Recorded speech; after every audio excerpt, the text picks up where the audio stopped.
International గా చాలా మంది అభిమానులు ఉన్నారని విన్నాను సార్. జపాన్ అట్లాంటి చోట్ల నుంచి కూడా మీకు అది విన్నాం మేము చాలా.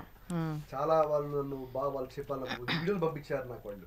Very good. వాళ్ళు చెప్పారు నాకు వాళ్ళు, ఒకసారి మీరు మీ లైఫ్ లో ఎప్పుడన్నా జపాన్ రండి, ఎంతమంది మీకు జపాన్ లో అభిమానులు ఉన్నారు మీకు తెలుస్తుందన్నారు. అది అంటే ఇప్పుడు మామూలుగా నా ఫ్రెండ్స్ మన తెలిసిన వాళ్ళు అభిమానులు ఉండడం వేరు. ఎక్కడో దేశంలో మనం చేసిన చిన్న పాత్ర, అంటే ఎంత పెద్ద పాత్రనే కాదు, మనం చేసిన పాత్ర జనాలకు చేరువు కావడము అనేది వాళ్ళు నాకు గ్రీటింగ్స్ పంపించడము. సో అది గొప్ప అనుభవం. బాహుబలి అనేది మీ లైఫ్ లో ఒక ఇంపార్టెంట్ చాప్టర్. బాహుబలి అనేది నా జీవితానికి, సినీ జీవిత ప్రస్థానానికి అదొక అద్భుతమైన మైలురాయి. అంటే నేను ఇంతవరకు పడ్డ కష్టానికి బాహుబలి రూపంలో నాకు అదృష్టం వచ్చింది నాకు. Very good sir. ఇప్పుడు బాహుబలి గురించి చాలా మందికి అంత ఐడియా ఉంది. హరిశ్చంద్ర గారు బాహుబలి బాగా తెలుసు ఆ క్యారెక్టర్. అవును. అది సరే, థియేటర్ లో మీరు ఎరిత్రియా దాకా వెళ్ళి మీరు డైరెక్ట్ చేశారు, అక్కడ చాలా మందిని మోటివేట్ చేశారు మీ ప్లేస్ తో. అవునండి. ఇక్కడ ఇండియాలో అలాంటి ప్రయత్నాలు ఏమీ చేయలేదా మీరు? నేను దర్శకత్వం అంటే నాకు చాలా ఇష్టం అండి. అంటే నేను ముందు ఫస్ట్ మీకు లాస్ట్ మన ఇంతకు ముందు కూడా చెప్పాను, దర్శకుడు అంటే పాత్ర నడిపించాలి కానీ తను నడవకూడదు. సో ఆ విధంగా నేను దర్శకత్వం చేశాను. నేను అంటే చేసింది తక్కువైనా కూడా చాలా మంచి ఉన్నాయి. బట్ హైదరాబాద్కి వచ్చిన తర్వాత నేను సెంట్రల్ యూనివర్సిటీలో సరే ఎంఏ అయిపోయిన తర్వాత ఏదైనా ఒక నాటకం చేయాలని నేను గట్టిగా నిర్ణయించుకున్నాను. అంటే నేను నటించకూడదు, ఎగ్జిక్యూషన్ మాత్రమే చేయాలి, పాత్రలు నడిపించాలి, నేను ఎక్కడ కనిపించకూడదు అనే ఉద్దేశం మీద మొట్టమొదటి అంటే నాలో ఎంత ప్యాషన్ ఉందో యాక్టింగ్ మీద, ఆ ప్యాషన్ అనేది పాత్రలో కనిపించాలి.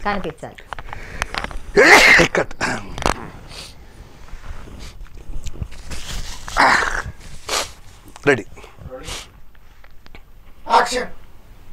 అంటే నా ఉద్దేశం దర్శకుడు ఎప్పుడు కూడా పాత్రల్లో కనిపించాలి అనే ఉద్దేశం మీద నేనుగా నాలో ఎంత ప్యాషన్ ఉందో అలా ప్రతి పాత్ర కూడా కనిపించాలనే ఉద్దేశంతో మేము ఒక కథను తీసుకున్నామండి. మా మిత్రుడు పెద్ది రామారావు ఉండేవాడు. సో పెద్ది రామారావు నేను కలిసి ఒక నాటకం చేయాలి అన్నప్పుడు అతను కేశవరెడ్డి గారిది నవల పట్టుకొచ్చాడు, మినీ నవల చివరి గుడిసె అని. ఇది మనం చేద్దామా అన్నాడు. సో అప్పటికి నేను పిహెచ్డి చేస్తున్నాను. సో ఆ పిహెచ్డిలో నాది కూడా చిందు భాగవతం మీద చేస్తున్నాను. చిందు వాళ్ళు అనేవాళ్ళు సెక్ట్. సో మనము ఇక్కడ తెలంగాణలో చేస్తున్నాం కదా, సో దానికి ఆపోజిట్గా ఈ చిత్తూరు బ్యాక్గ్రౌండ్లో చివరి గుడిసె తీసుకున్నాను. తీసుకురంటే ఒక యానాదుల జీవితం మీద రాయబడ్డ నాటికది, సారీ కథ పుస్తకం. 96లో దానికి ఒక ఉత్తమ కథా రచయితగా అవార్డు కూడా వచ్చింది, ఉత్తమ కథగా. సో అది చేయాలని నిర్ణయించుకొని నేను నాటకంగా మలుద్దాం అనుకున్నాను. సో ఆ విధంగా దాన్ని రాయడం జరిగింది. ఆ ప్రయాణంలో మాకు ఇంకొక మిత్రుడు కలిశాడు, సిహెచ్ నటరాజ్ అని, నా యొక్క మంచి మిత్రుడు. అంటే నా జూనియర్ అయినా కూడా నాటకం పట్ల చాలా విపరీతమైన దాన్ని ఏమంటారు, దాన్ని ఉత్సుకత. అంటే ఆ నాటకం కోసము తిండి లేకపోయినా పర్వాలే, నాటకం కోసం ఏమని చేస్తాడు అంతే. అంటే ఎంత కష్టపడతా అంత కష్టపడతాడు. అతను డ్యాన్స్లో ఉండేవాడు అతను. సో డ్యాన్స్లో ఉన్నప్పుడు మాతో వచ్చి తరచుగా మాతో పరిచయం పెంచుకుంటుండేవాడు. నాటకం గురించి మాట్లాడుతుండేవాడు, తెలంగాణ నేపథ్యం గురించి, పాటల గురించి చాలా ఆవేశంగా మాట్లాడుతుండేవాడు. మేము అనుకున్నాం, ఇంత ఆవేశం ఉన్నవాడు డ్యాన్స్ ఎందుకు పోయినవరా అని చెప్పిన.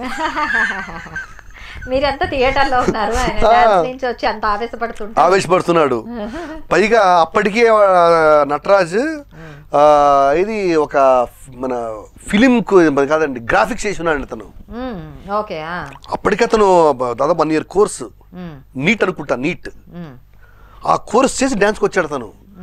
మీరు తిట్టాం పట్టుకుని, పిచ్చా నీకేంటి అసలు, నీకు 1 year పాటు నువ్వు అంత మంచి కోర్స్ చేసి అప్పుడప్పుడే ఈ యొక్క సాఫ్ట్వేర్, ఈ గ్రాఫిక్స్ పెరుగుతూ ఉంది, దీని మీద ఇంట్రెస్ట్తో దాన్ని వదిలి ఇటుకు వచ్చేసాడు అతను. డ్యాన్స్ వచ్చాడు. సో డ్యాన్స్ చేస్తున్నాడు కానీ బట్ థియేటర్ గురించి ఎక్కువ మాట్లాడుతున్నాడు. థియేటర్ సంబంధించిన పుస్తకాలను కలెక్ట్ చేస్తున్నాడు అతను. సో అతన్ని మేము మా టీంలో తీసుకున్నాం. అంటే పెద్ది రామారావు నేను ఉండేవాళ్ళం.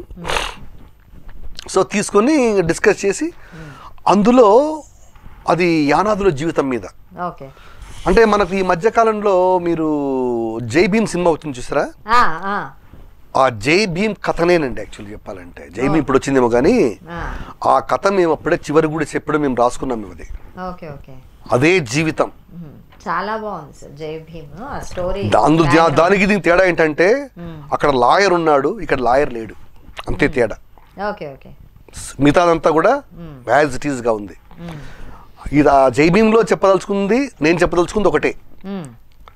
వాళ్ళు ఎంత ప్యాథటిక్గా బతుకుతున్నారు వాళ్ళని. అంటే దొంగలు అనే ముద్ర వేస్తున్నారు సమాజం వాళ్ళని. బట్ వాళ్ళు ఏం చేయకపోయినా చంపేస్తున్నారు. దీంట్లో మీరన్నట్టు దాంట్లో వాళ్ళని ప్రొటెక్ట్ చేయడానికి వాళ్ళ తరఫున మాట్లాడడానికి లాయర్ ఉన్నారు. మీరు చెప్పిన దాంట్లో లాయర్ లేడు. That's it.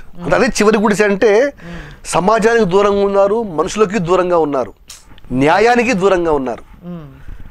సో అది చెప్పదలుచుకున్నాను. అందులో కుక్క ఉంటుందండి, కుక్క పాత్ర ఉంటుంది. అది ఏమీ మాట్లాడదు, కేవలం తన హావభావాల ద్వారా చేస్తుంది. లాస్ట్లో క్లైమాక్స్లో ఆ కుక్కనే తిరగబడి చంపేస్తుంది. అంటే మనిషితో చేయించారా కుక్క క్యారెక్టర్? అదే చెప్పదలుచుకున్నా. సో కుక్కను ఏం చేయాలి ఆలోచించాం. కుక్క లేకపోతే నాటకం లేదు. అప్పుడు మన వాడు ఉన్నాడు కదా, మనకు అతి ఆవేశపరుడు కాబట్టి నేను అన్నాను, నటరాజ్ నువ్వు చేయి క్యారెక్టర్ అన్నాను. ఏం లేదు, ఇందులో డైలాగ్స్ ఉండవు, కాకపోతే నీకు ఒక మంచి ఛాలెంజింగ్ క్యారెక్టర్ ఇది, నేనున్నాను నీకు, నేను చూస్తాను మొత్తం అంతా, నువ్వు అంటే తప్పకుండా అన్నాడు. నిజం చెప్పాలంటే ఆ అబ్బాయి నాకు చాలా ప్రోత్సాహం ఇచ్చాడు నటరాజ్.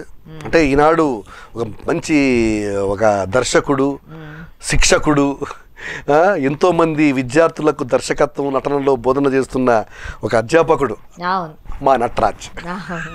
నాకు నటరాజ్ చెప్పడానికి సరే.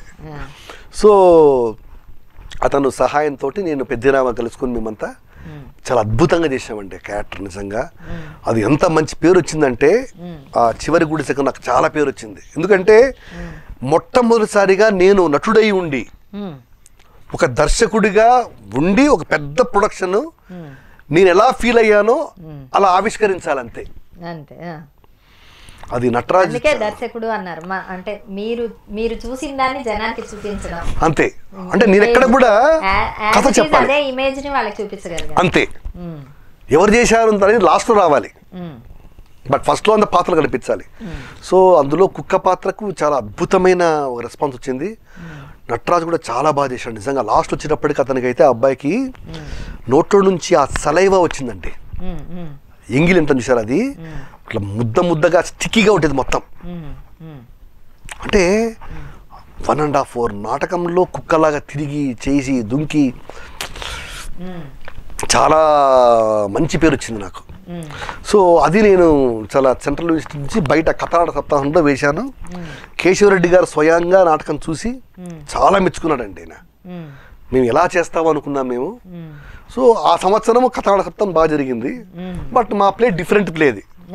అందులో నేను యానాది గురించి వెళ్ళి స్టడీ చేసి ఆ పాటలు తీసుకొని అలా చేయడం జరిగిందండి. దాని తర్వాత నేను ఇంకొక నాటకం చేశానండి, ఎన్కౌంటర్ అని, డొమెస్టిక్ వైలెన్స్ మీద చేసిన నాటకం అండి. అది డొమెస్టిక్ వైలెన్స్ మీద. అంటే ఈసారి ఎన్కౌంటర్ అంటే ఈసారి నేను ఏమనుకున్నానంటే, మనం చాలా నాటక రంగానికి చాలా దూరంగా ఉన్నాం, సినిమాలో వెళ్ళిపోతున్నాము. సో రచన దర్శకత్వము నాటకం 2 చేద్దామని చెప్పేసి ఒక 6 months టైం పెట్టుకుందామని చెప్పేసి నేను ఆ నాటకం చేశానండి. అంటే ఉమెన్ అనే వాళ్ళు ఎలా అణచబడుతున్నారు, అంటే పెళ్ళిళ్ళ పేరుతో, ప్రేమ పేరుతో ఎలా వాళ్ళని పాపం అనిచేసి ఎలా చంపేస్తున్నారు, కాల్చుతుంటున్నారు, వాళ్ళు చెప్పలేకపోతున్నారు. సో మన చెల్లి కావచ్చు, అక్క కావచ్చు. సో ఒక ఆడపిల్ల కనుక తిరగబడితే హార్ట్ ఫెల్ట్ డ్రామా అన్నమాట అది. నేను ఒకటే చెప్తానండి, స్త్రీ తలుచుకుంటే మొగుడికి అన్నంలో విషం కలిపి పెట్టింది అనుకోండి, వాడు తెలుసా అండి అతనికి? అంతే కదండి. బట్ నమ్మకం ఆ ప్రేమతోటి తను ఉంటుంది. బట్ అలా ప్రేమతో పెట్టిన వ్యక్తిని మన వాళ్ళు ఏం చేస్తున్నారు, చంపేస్తున్నారు. అది ఒకటి. ప్లస్ కాల్స్ కూడా తింటున్నారు, అది కూడా ఉంది. భార్యా బాధితులు ఉన్నారు, భర్త బాధితులు కూడా ఉన్నారు. సో 2 రకాలు ఉన్నాయి. అంటే ఆర్థిక స్వాతంత్రం అనేది కొన్నిసార్లు ఎలా పాడు చేస్తుంది, అలాగే స్వేచ్ఛ ఇవ్వడం వల్ల ఎలా పాడవుతుంది అనేది 2 విధాలు చెప్పదలుచుకున్నాను. ఆ ఎన్కౌంటర్ 2 చెప్పానండి. అది 2 sides of the coin definite చూపించి. అంటే స్త్రీలలో ఎలా ఉంటారు మనుషులు, అంటే డబ్బు ఎక్కువగా రావడం వల్ల మనిషికి ఎలా అయితే ఉంటుంది, మనుషులు ఎలా కేర్ చేయరు అని ఒక పక్క, అలాగే స్త్రీ మీద ఆధారపడిపోయి మొత్తం తను ఎట్లా ఉంటుంది, ఎట్లా బాధ పెడతాడు అనేది 2 కూడా చూపించాను. But it's got very good applause అండి. నాకు చాలా మంచి పేరు వచ్చింది నాకు. సో అదొక నాటకం అండి. అంటే నా నాటకం ఎప్పుడు కూడా సమాజం పట్ల దగ్గరగా ఉండాలి. నేను ఎగ్జాక్ట్లీ అదే అనబోతున్నాను. అంటే మీరు అక్కడ చేసిన ఎక్స్పీరియన్స్ వల్ల ఏమో తెలియదు, ఎరిత్రియాలో చేసిన ఎక్స్పీరియన్స్ వల్ల ఏమో మొత్తం అన్ని కూడా సమాజానికి ఉపయోగపడేవే తీసుకున్నారు. డెఫినెట్గా అండి. ఇప్పుడు నాటకం అనేది సమాజం కోసం ఉండాలి. మొత్తం సమాజంలో వెళ్ళాలి అంటే ఇతివృత్తాలు అనేది దగ్గరగా ఉండాలి. నాకు లేనిపోయిన హంగులు ఇష్టం లేదు నాకు. ఎందుకంటే సబ్జెక్ట్, ఇప్పుడు ఒక జనం అనేవాళ్ళు నాటకం చూడడం ద్వారా ఏదన్నా ఒక మంచి నేర్చుకుందామా అని వస్తారు, అందుకోసమే వస్తారు అంతే. సో అదొకటి చేశానండి, అది మంచి. దాని తర్వాత మళ్ళీ గ్యాప్, మళ్ళీ సినిమాలు ఇవన్నీ ఉండనే ఉన్నాయి. దాని తర్వాత ఈ మధ్యకాలంలో పద్య నాటకం మీద బాగా విపరీతంగా నాకు ఇంట్రెస్ట్ పెరిగింది.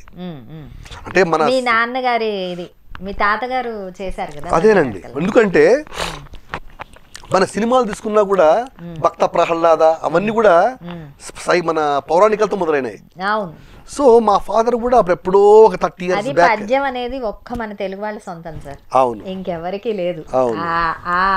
ఏమంటారు, ఆ అదృష్టం ఇంకొకళ్ళకి లేదు. మరి చిన్నగా ఉన్నప్పుడు మా ఫాదర్, అంటే నేను 10th class ఉన్నట్టానండి, బహుశా 10th class ఉన్నప్పుడు మా ఫాదర్ శ్రీపాదుకలు అని నిష్క్రమణాన్ని నాటి రాశాడు. అంటే రామాయణంలో ఘట్టం, రాముడు అడవికి వెళ్ళడం, దశరథుడు చనిపోవడం, ఈ ఘట్టాన్ని మా ఫాదర్ రాసేటప్పటిది ముద్రించాడు. ఆ తర్వాత నాటకం వేయలేకపోయాడు ఆయన. సరే ఇంకో నాటకం శ్రీపాదులను వేశారు. ఇతివృత్తం ఏదైనా సరే మా ఫాదర్ రాసింది మాత్రం అలాగే ఉంది అని చాలా బాధపడ్డాడు ఆయన. ఆయన రాసినప్పుడు దాదాపుగా ఒక 2 months 3 months అండి నాటకం రాసినప్పుడు ఆయన రాముని పటం దగ్గర పెట్టుకుని ఆయన పవిత్రంగా అగరొత్తులు వెలిగించి రాశాడండి. పద్యనాటకం రాసి అలాగే కొంతమంది పండితుల యొక్క సలహాలు తీసుకొని వాళ్ళకు చూపించి ఇలా చక్కగా ఎక్కడ కూడా తగ్గకుండా చేశాడు అది.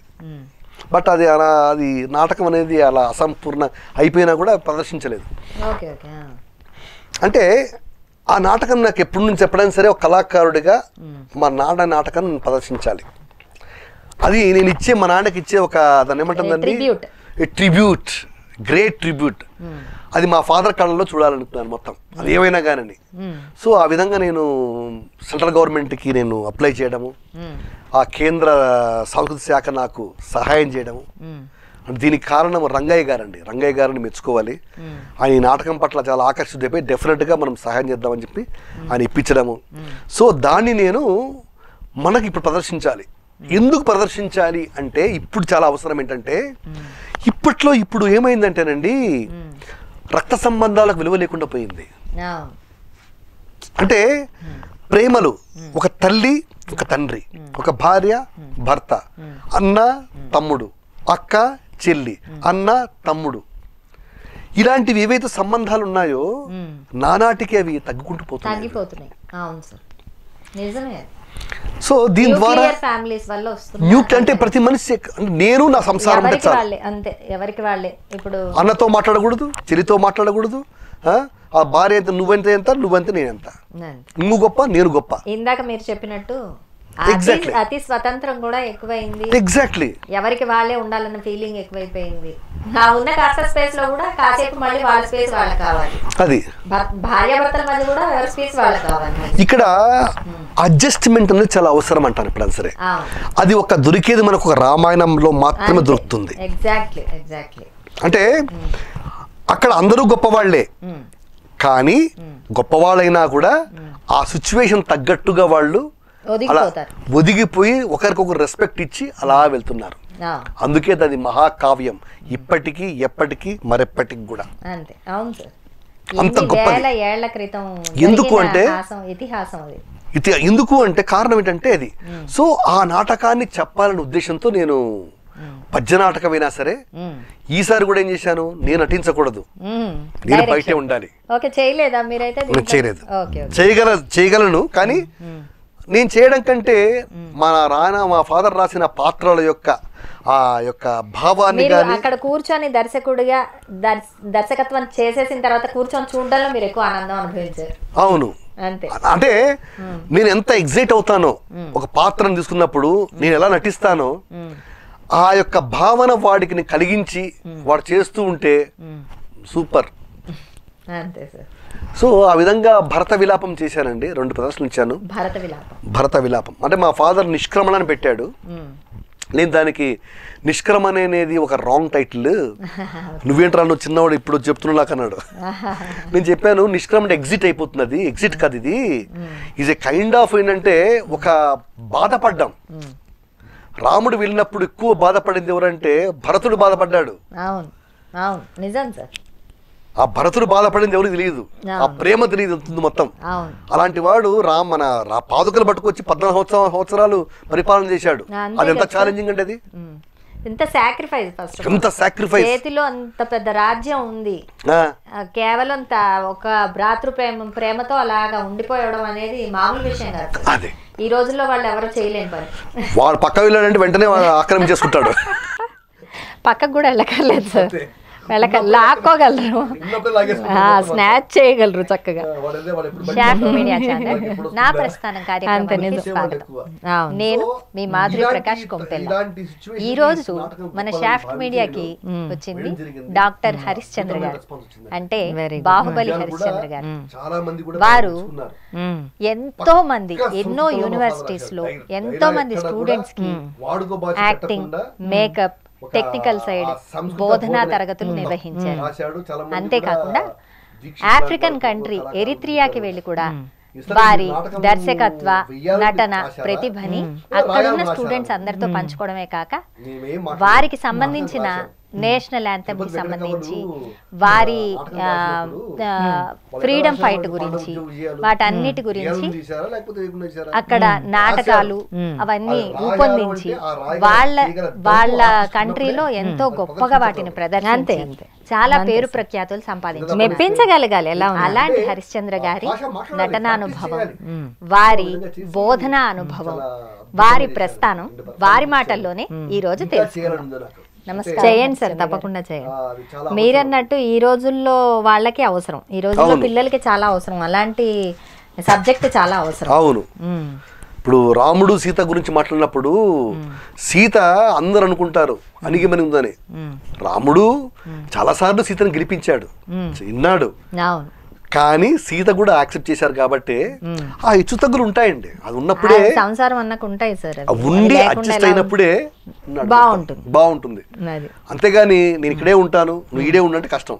అంతే, తప్పుడు ఇట్లా వెళ్తూ ఉండాలి, అంతే బ్యాలెన్స్ లాగా అలా అవుతూ ఉండాలి, పైకి కిందికి అవుతూ ఉండాలి. ఎవరి మాట కరెక్ట్ అయితే వాళ్ళ మాట వైపు మొగ్గు చూపుతూ ఉండాలి. అవన్నీ క్షణకాలమే, అంతే అంత మొత్తం. అంతే, నిజమే సార్. సో ఆ విధంగా నాటకాలు చేస్తున్నాను, చేయాలని ఉంది. కాకపోతే ఏంటంటే టైం అవన్నీ కూడా కుదరాలి. మనం ఏదైనా నాటకం చేశానంటే కొద్దిగా 6 months పాటు పెట్టుకుని చేయాలని ఇప్పటికే అనుకుంటున్నాను నేను. చాలా చాలా చెయ్యండి సార్, తప్పకుండా. అది ఎందుకంటే ఇప్పుడు సమాజానికి అవసరమైన నాటకాలు ఇలాంటివన్నీ మీరు చేస్తున్నాం ఎస్పెషల్లీ. అవును, సాఫ్ట్ మీడియా ప్రేక్షకులకు నా శుభాకాంక్షలు. మీరు సాఫ్ట్ మీడియాను చూడండి, షేర్ చేయండి, లైక్ చేయండి, సబ్స్క్రైబ్ చేయడం మాత్రం మర్చిపోకండి. Don't forget the only channel soft media. Hi guys, this is Abhinav Gomatam. Shaft Media ki mast shades ఉన్నాయి. సో వెంటనే లైక్, షేర్ అండ్ సబ్స్క్రైబ్ చేయండి. అందరికీ నమస్కారం. నేనండి మీ ఘర్షణ శ్రీనివాస్. అదేనండి Pasunuri Srinivasulu. Please like, share and subscribe shaft media. Like చేయండి, share and subscribe. Like చేయండి, షేర్ చేయండి, సబ్స్క్రైబ్ చేయండి షాఫ్ట్ మీడియాకి.